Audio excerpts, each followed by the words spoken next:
Alaikum wa rahmatullahi wa barakatuh. The pleasure and the privilege is all mine, brother, to be here with all of you for Jama'at. My name is Zohran Mamdani, and I am the first Muslim to be the Democratic nominee for the mayor of the city of New York. Brothers, I come to Jummah every Friday at a different masjid across New York City, and I share the vision that I have for this city. But today I want to share something else with you.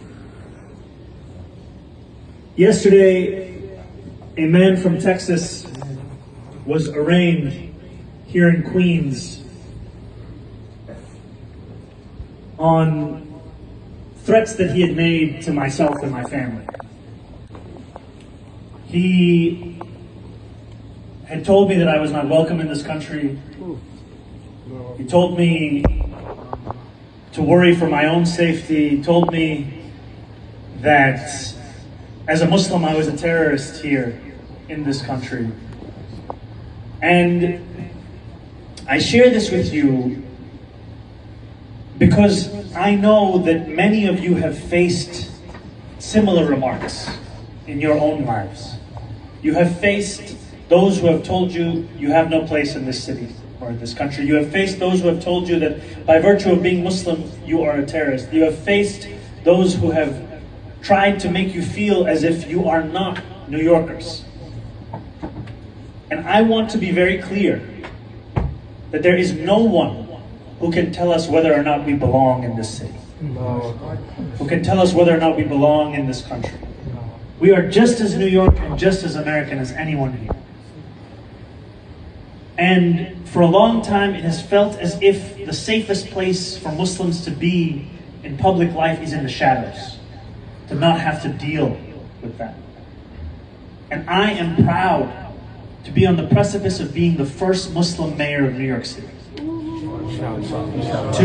To show that it is not something to apologize for.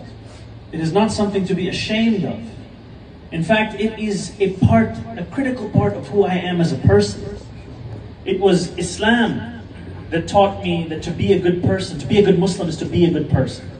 It was Islam that taught me it meant to help those in need and harm no one. It was Islam that taught me about solidarity in the month of Ramadan and how we offer iftar to those that we know and those that we don't.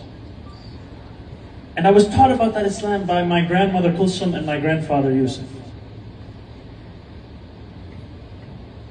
And I share that because I know that it is a moment of both hope and a moment of fear in this country.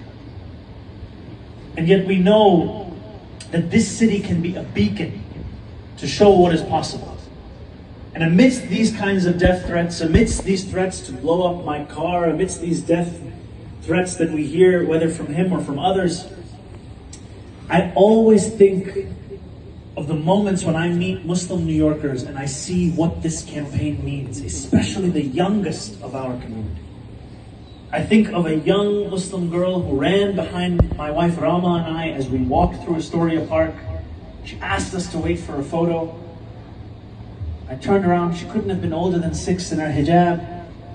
She called her sisters, her mother, they took a photo together, and I saw in her eyes the possibility that she could be anything in this city.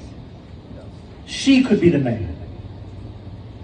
And that is what is at the core of our campaign, is a belief that each and every New Yorker deserves the best of this place. And we will not apologize for believing that whilst being Muslim. We will not allow this attempt at silencing us to push us out of public life. And we know in those same threats that I received, he referenced a beeper. And it was a reference to the Israeli war crime of blowing up thousands of pagers across Lebanon, killing scores of civilians, including a young girl by the name of Fatima. And we know that amidst these death threats, there is also an attempt at telling us that to speak up for Palestinian human rights is to be labeled a terrorist, is to be pushed out of this country. And I am proud to stand before you as someone who believes that the worth of our politics, of any universal ideals of justice and liberty and safety, they come from the application of those ideals to all people, and that must also include Palestinians. And I tell that to you as someone who for far too long has watched in horror as we see those same values, those same ideals be violated each and every single day in a genocide that our federal government continues to fund. So I share this with you as a reflection of this campaign, of this race, and I ask you that in these 7 or so weeks we have left, we understand that this fight is not yet won. There are those who will try and smear and slander our campaign. There are those who will try and dissuade you from being a part of this political process. And I ask you, if you are not yet registered to vote, to register. If you are registered, ask everyone in your family, are they registered? Because I want to ensure that this election day, in November, we see so many New Yorkers come out to vote that have never voted before. You know, one of my closest friends, his name is Salman, he's from Montenegro. He sent me a message the other day. He said, my grandfather has been in this country for decades, and now he wants to register to vote. There are so many in our own community who have never seen themselves in the political process. Let this be the time that they act upon that belief. Let this be the time we win in New York for all of us. Thank you. Assalamu alaikum.